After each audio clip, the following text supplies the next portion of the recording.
Hi friends, നമ്മളിന്നിവിടെ പഠിക്കാൻ പോകുന്നത് വുഡ് ബി ഏബിൾ ടു, സാധിച്ചേനെ എന്നുള്ള അർത്ഥത്തിലാണ് നമ്മളിത് യൂസ് ചെയ്യുന്നത്. അതിൻ്റെ format if plus subject plus past tense, അത് first sentence.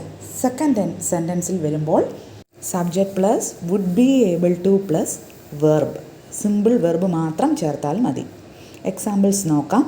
If you took bed rest you would be able to walk freely by now.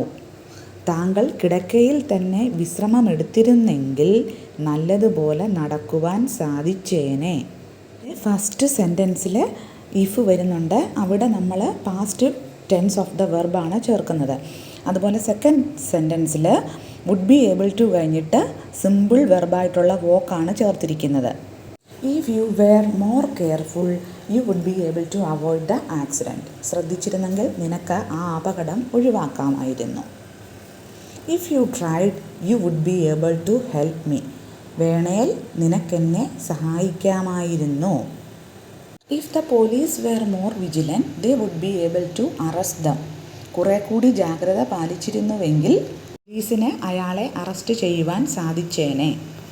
എൻ്റെ സ്ഥാനത്ത് നീ ആയിരുന്നെങ്കിൽ നിനക്ക് എന്നേക്കാൾ ഭംഗിയായി ചെയ്യാൻ സാധിച്ചേനെ. If you were I you would better be able to do it than me.